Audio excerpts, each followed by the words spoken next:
Rise of the Sun King by Elias Graves. Episode 1. Obstacles. Shura and Revan hunt the king deer. Brother, Revan said to Shura not long after they cleared away from the hunting camp. He called his horse to move quickly as the hovering chariot rose up to full height, affording him an excellent view of the savannah spread out before him. I'm worried about father. He did not continue his statement, but rather urged the horse on faster and faster. The golden chariot floated above and behind the giant gray beast as Revan jammed his boots into the footblocks to brace himself against the shifting platform. Shura followed suit, running his horse to keep up with Revan. The two animals pounded out across the grassland to the south, kicking up clouds of dust that marked their trail across the low hills as they charged off in search of a king deer buck. It was late in the year, and the antlers were fully grown, a perfect time to hunt a trophy. A nice specimen with nearly a 2-meter spread was spotted last week, and the boys wanted to bring him in. Mating season beginning for the deer, the buck was certain to have a body full of hormones driving his search for a mate. The boys hoped this situation would lead the animal to make a mistake and leave himself exposed to the sight of the two princes. I know, Revan. Shura caught up to his younger brother and moved out in front a little. He had to shout now to be heard over the noise of the two horses beating the ground in their trot across the countryside. You've made that known to me over and over, and my opinion on the matter is known to you. Why are you acting the parrot on this subject? Your statements are the same the 100th time as they were the first. Revan pushed his horse to keep pace with Shura. You never dropped the mask, do you, brother? Even alone, out here in the endless valleys of the hunting preserve, without so much as a porter to hear us, you keep up all the formalities of the court. It's just us now. You can speak freely to me. My role is bigger than me, brother. All that matters is that I do what's expected of me. You know that. Now stop feigning your argument and speak your mind. Shura briefly took his eyes off the trail ahead and glanced over at Revan with a scowl. Ha! Ever the prince, Revan called back. Yes, I want to talk about father again. You notice his weakness, and you revel in reminding me of our duty as royals, yet you ignore father's failure in his most basic responsibilities. He is charged to elevate the lives of his subjects, to improve the health and success of the kingdom. But he does little besides fret over whether the temples are clean and the festivals begin on time. What action has he taken to make anything better? Nothing. You know the gods will judge us on whether we will allow weakness to exist without crushing it. It's more than father's reputation at stake, more than his fate in the afterlife. You are at stake. I am at stake. All of Opella's esteem in the eyes of the gods is at stake. Shura remained silent as he turned his horse up a long hill, looking for a good vantage point from which to scout for the buck. I don't need a lesson about duty from you, brother. And I certainly don't need to hear outright threats against father from you.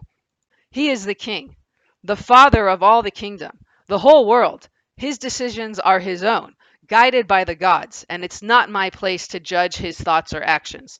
The gods and the fathers will judge him in the afterlife, and he will receive the reward he earns, for good or ill.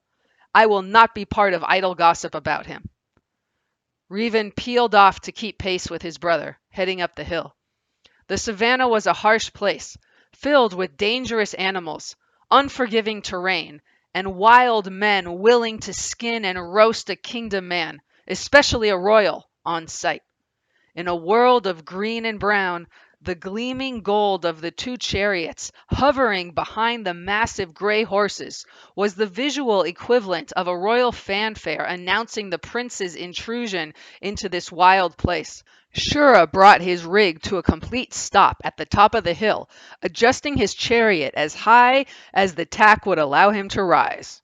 He scanned the landscape from horizon to horizon, looking for signs of the great stag.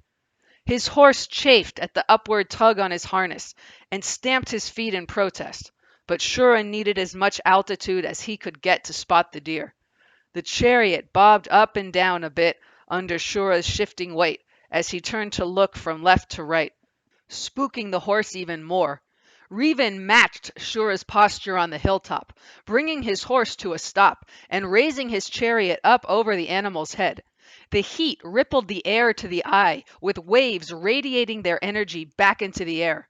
The trees in the distance danced like snakes standing up on their tails, which made observing details across the distance difficult.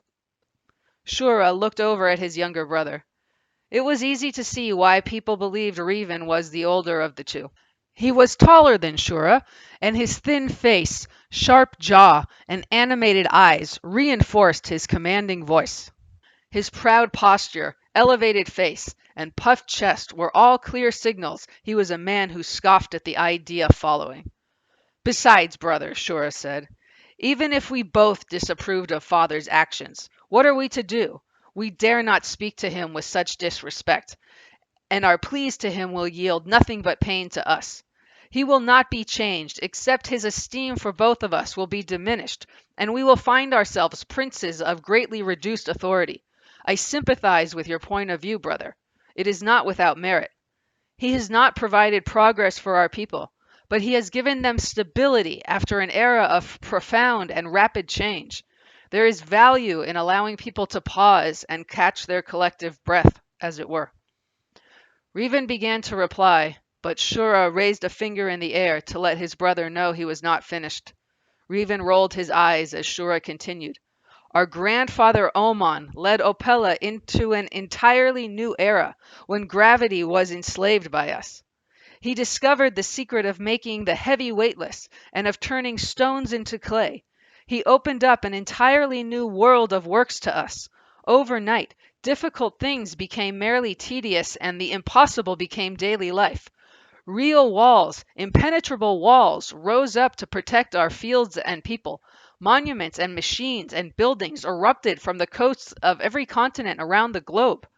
The stars we previously marveled at are now our fellow sailors of the deep. We harnessed power to make the night illuminated and speak to others across the world as though we stood face to face. The entire view of reality for our people was shifted in a generation, and the stress on our culture was apparent. Change is good, brother, but people can only accept a little at a time. They needed time to catch up. Revan stared at Shura, impatience growing within him. Brother, he said, it was 200 years ago that the first shipments of diamonds came from the mines of Boran Station. Nearly 300 years since King Station was first constructed in orbit and the first power plants went up. 400 since men first lifted a house-sized stone onto a wall. These wonders are indeed marvels, but no one alive today remembers a time before we flew into the stars.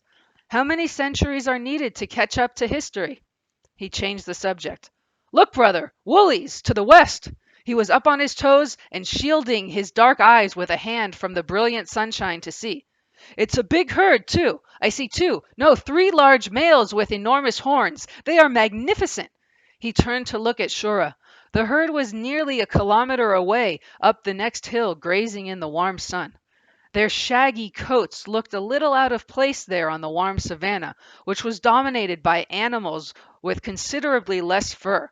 But the herd had thrived there since King Oman brought them from the cold north over 200 years prior. Should we, brother? Look at them. We could be on them in an instant and have one down before they see us. You know how bad their eyes are. Oh, that is a real temptation, isn't it, brother? We could finally have our first woolies, and alone, without guides. That would raise our esteem in our father's eyes, wouldn't it? Much more than questioning his authority on running a kingdom. But we mustn't, the crown prince continued. We don't have permission to hunt anything that dangerous alone. We've had that conversation with father, and the answer is always the same. Not yet. Soon. Revan rolled his eyes. Oh, brother, always with the rules. We're both of age and don't need anyone's permission to do anything. I say we go after them now and prove to father we are ready. Leaders lead. We don't follow rules. No, not today. I will not defy father, Shura said. We will take the king deer as we planned. And there he is. To the south. It's the one we wanted, too. He's a beast. Reven spotted a buck. It's him! Look, he's as tall as a man at the shoulder, nearly as big as my horse here, and his antlers, each one is as long as I am tall, and 6 lobes on each side. He will make a splendid trophy, and I wager big enough to make it into father's gallery. We must get him. Outstanding, brother, Shura proclaimed. Let's not get fancy about this. We have nearly a kilometer to close, and he is faster than our horses, but he lacks the endurance to keep up with that speed for long. We will pace ourselves and let him get tired. I will stay to the left and you to the right. We will come up from behind, and on my mark, we will both go spears to the ribs. Understand? I understand perfectly how to take down a deer, brother. Reven called out as he lashed his horse to a full gallop without waiting for Shura. He charged halfway down the hill before the crown prince got under way. The younger brother closed the kilometer quickly, but the deer, wary creature as it was, heard the roar of the hoofs, looked back towards the rushing chariots, and sprang forward at full sprint away from the danger, his long body covered meters with each graceful lunge forward. Shura fumed. Reven would now get his horse winded and lose the deer. The prince decided to stick to his plan and keep his horse fresh for the chase. Let the impatient Reven exhaust his animal in a sprint, and then take the kill alone after the deer slows. 1 spear would be enough. As Reven beat his horse faster up the hill, the predictable happened, and his pace slowed.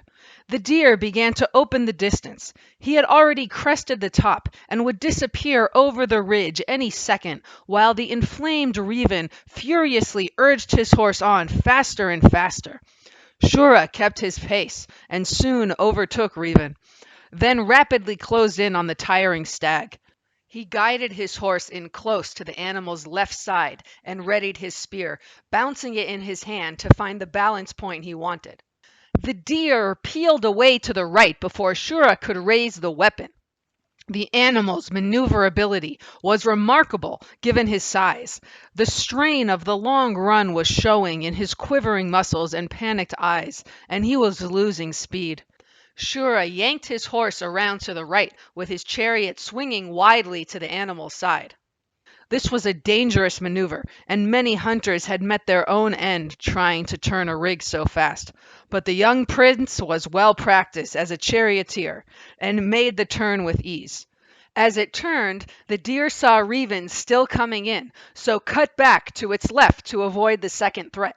This mistake, born from exhaustion, drove the deer back to Shura, who was now ready.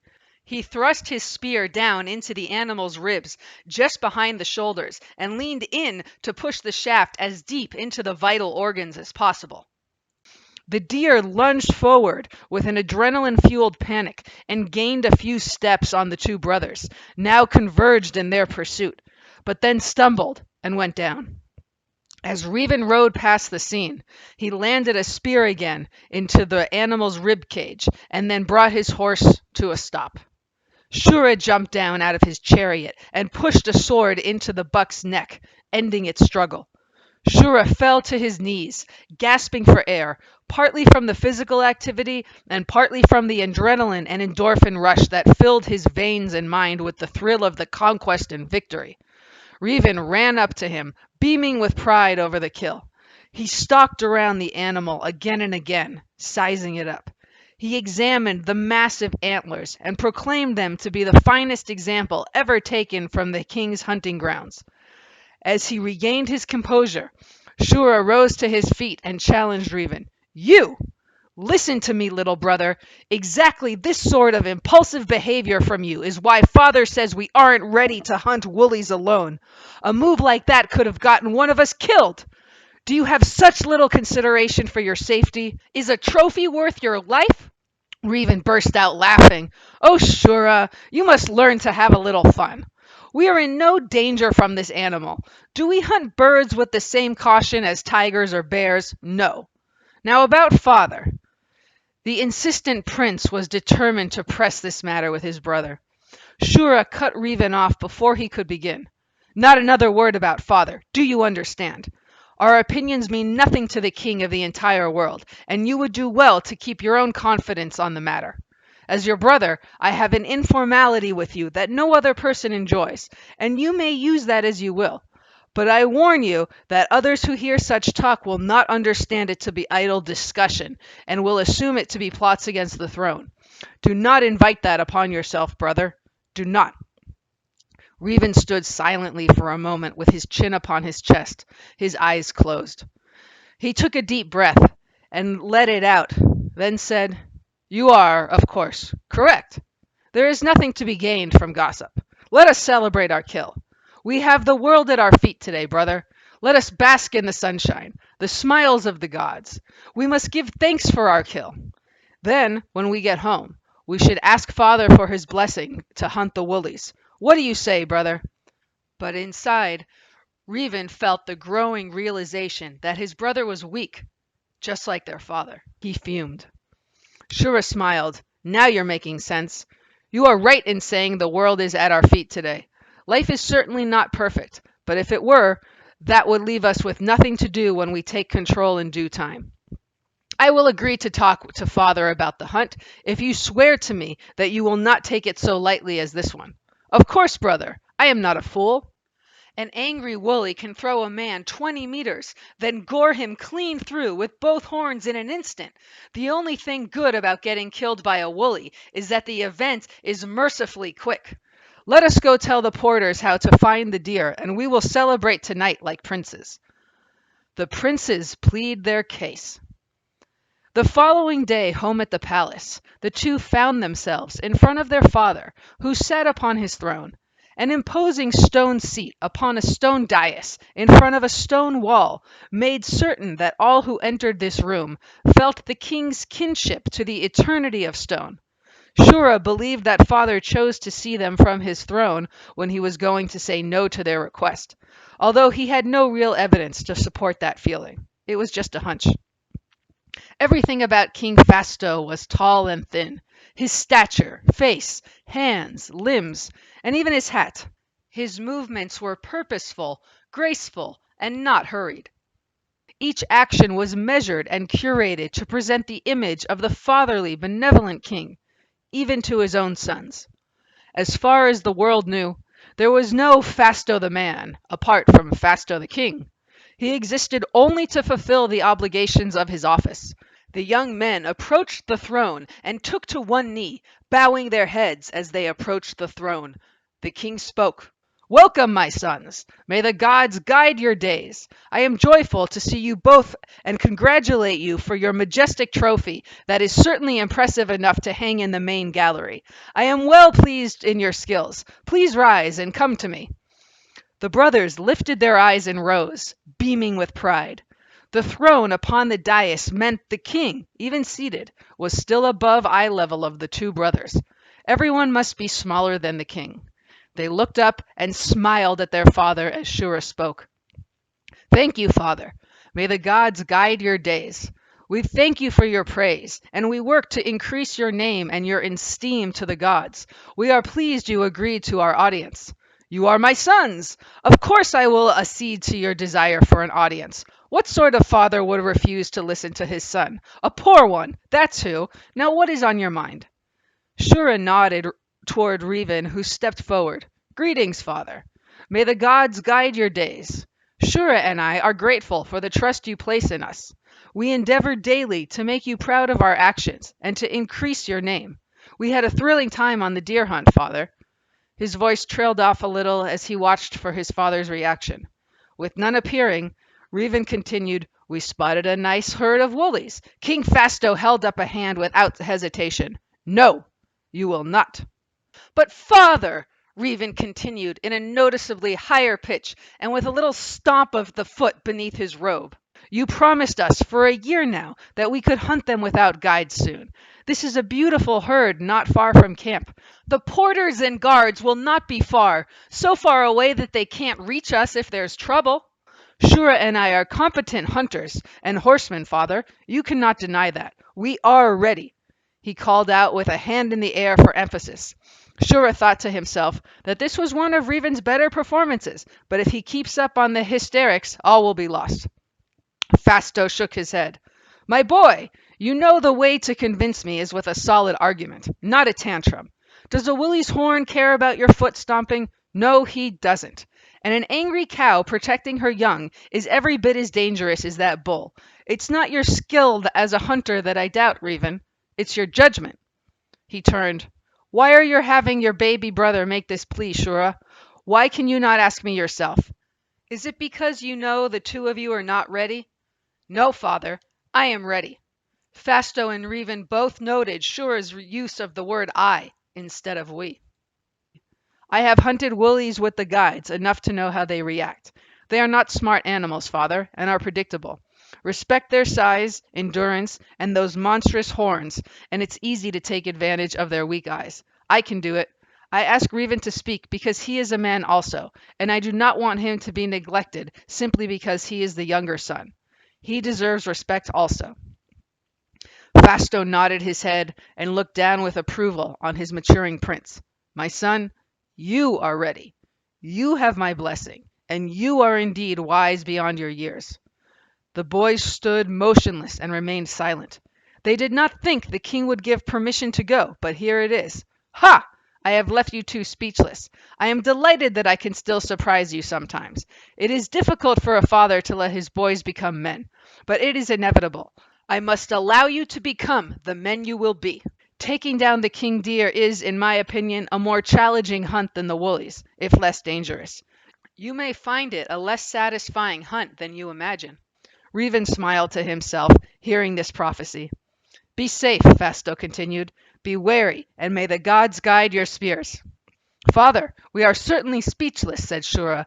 We spied the herd and watched them graze. We can find them again in a day, and bring home another stunning trophy. I thank you for your trust, and I will work to increase your name. Reven and I will bring home that crusty old brown one. He had horns longer than anything I've seen before. Thank you. Thank you, father, echoed Reven, tugging on Shura's robe to say, let's get out of here while we're ahead. He began to bow his head and then back away from the throne, and the tall, thin man upon it. Shura immediately stepped back and bowed, the same as Reven, and they found themselves together outside the throne room door in the grand gallery. A hearty hug and laugh was shared by the brothers as they celebrated their new-found quest and walked away to make preparations. All the while, Reven boiled inside at his father's disrespect for him. Dramatic action was needed to prove his worthiness. The princes hunt woolies.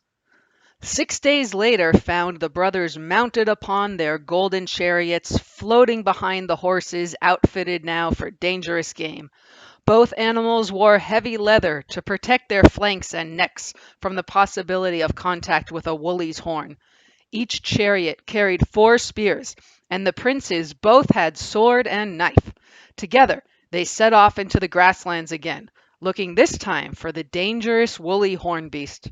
The woolly was a curious creature, found originally by King Oman in his journeys north to the frozen wastes. Standing 2 meters high at the shoulder, its head hung downward more like a bison than upright like a horse, giving the whole animal an almost comical pig-like appearance. The body, 3 meters in length, was capped with a blunt head and snout filled with flat teeth suited for munching grass. The most striking feature of the horn beast lent itself to the animal's name, its horns. 2 of them, one in front of the other, curving up from the top of the snout. The front one being a full meter in length, curving forward and up, while the second was about half that length, straighter and somewhat stubbier looking. The animals used these horns to dig through thick snow and ice in the north and to reach food underneath. The weaponized appendages were also used for self-defense. A charging hornbeast could easily scoop up and toss a full-grown giant horse 10 meters, and then trample it down with a ton and a half of angry hooved aggression. The woolies were known for having exceptionally nasty tempers, much more so than even the testiest of bison or buffalo. This combination of size, volatility, and a dangerous weapon emerging from the nose made them a formidable prey. Only the strongest of predators dared to attempt to take one down. The princes sauntered their horses out to the same hill as the previous week and halted. That day, Reven was peculiarly quiet, having said barely a word the entire ride. When asked, he attributed his silence to his focus on the hunt. His demeanor changed when they spotted the herd, practically in the same place as the week before, and he replaced his furrowed brow with a broad smile. I told you they were predictable, brother, Shura called out to Reven as he spotted them in the west, motioning that direction with his hand. Right on schedule, and the big nasty one we wanted is on the side of the herd. The gods have smiled upon our hunt today. Indeed they have, Shura, Raven said. You post up just this side of the herd while I move ahead and provoke the big male into chasing me. I will draw him to you, where you will be waiting with your spears to make the hit first. From there, I will wheel back around and help finish him off. That's a solid plan, brother, but you must keep your speed under control. Don't wear your horse out, as you'll need the endurance to stay ahead of that nasty thing. Getting under his feet would be the last thing we knew of you. Not to worry, Reven said. I know what's at stake today. Maybe more than you. What's that supposed to mean? Don't be coy with me, brother. Reven laughed, then urged his horse on towards the herd. Shura followed suit, bearing off a little to the left, turning round to face away from the herd and wait for Reven to draw the large male away from the group. The younger prince set off a little more to the right than Shura thought he ought to, but there was nothing to be said now. Reven was far out of earshot. Shura waited for what seemed like an hour for Reven to return, and he was growing concerned when he saw the dust flying up, headed his way. His heart began to pump faster, and the adrenaline within it. The hunt was on! As he strained to see which way he needed to start moving, he was shocked to see a young male woolly leading the charge. As he got closer, Shura could see there was already a spear in his side. Behind the front animal came Reven furiously waving another spear in the air. But there was more dust following, and it was a giant brown bull they were hunting. What had happened? The plan was completely ruined, and Shura knew he had to make a decision fast on how to handle this. He would run to intercept the lead animal and get it down first. Then he and Reven could concentrate on the big one together. He urged his horse on, slowly at first, then gaining speed and setting his angle to intercept the running wounded animal. Reven had buried the shaft of the spear deeply in the animal, and struggle was evident on its face as it ran, with its head thrashing from side to side, furiously trying to swipe away the fierce pain in his chest. The animal never saw Shura approach, and he easily lunged his spear into the bull's side, opposite the first wound. The animal began to slow, and Shura knew the danger was decreasing by the second, and he finally dared look behind him to assess the situation with the angry monster chasing Reven. Shura saw Reven had closed the ground between them and was coming up fast from the right, with the bull not 4 meters behind him. Shura knew this was a deadly place to be. You peel right, I'll peel left, he called out to Reven. We will circle back behind him before he knows what happened. But Reven did not peel right. Instead, he swung his chariot hard left, colliding with Shura's in a violent crash, then leaned into it to push him further off center behind his horse. Shura, confused, managed to steady his now unstable chariot and looked at his brother's determined scowl. Reven lunged over with the butt end of the spear and pushed even more, causing Shura's chariot to lean dangerously over to one side. Reven, what are you doing? Stop this insanity. You're going to get me killed. Reven saw in Shura's eyes when the crown prince realized what was happening, and then gave another grunting push to send the chariot past its tipping point. The harness became twisted, the chariot flipped and lost lift, crashing into the ground. Reven rode on as the angered Wooly overtook the helpless Shura. In an instant, the beast got a horn under the chariot and threw it up and forward, the gold and mangled cart arcing through the sky, with the ragged body of Shura ejecting from it while the horse rolled into the dirt. As the heap crashed back to earth, the Woolly finished the job by running right over the top of the whole mess, horse and all, crushing it further into the savannah. A large cloud of dust filled the air, giving the whole scene a blurry wash. The bull slowed and turned to go for another strike when Reven came in from behind it and planted a spear, then rapidly another into the animal's side. The beast let out a deafening bellow and ran away from the scene, disappearing in the tall grass to die.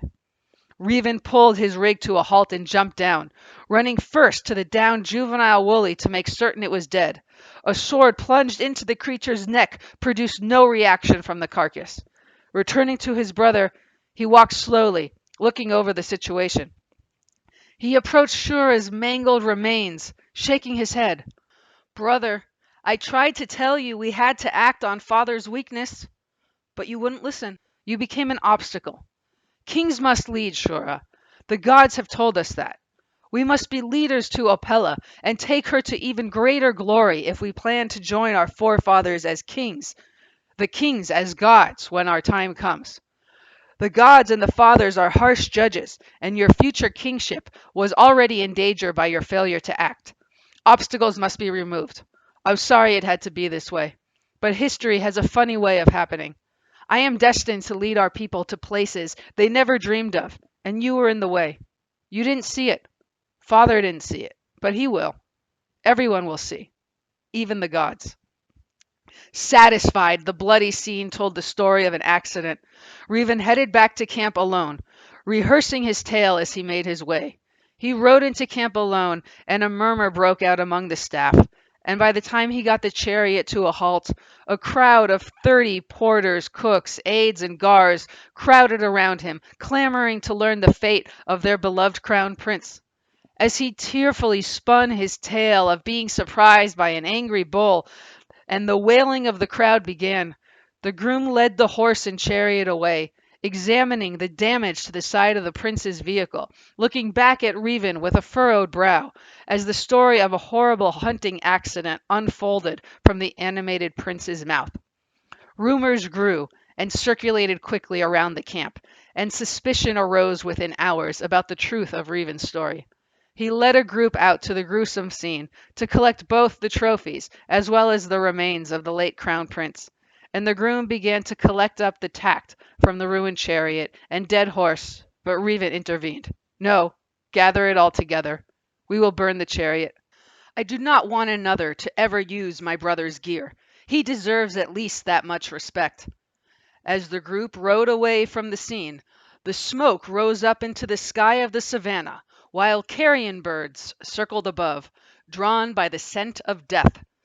The staff continued to whisper about whether it was possible that Revan was responsible for this horrific tragedy.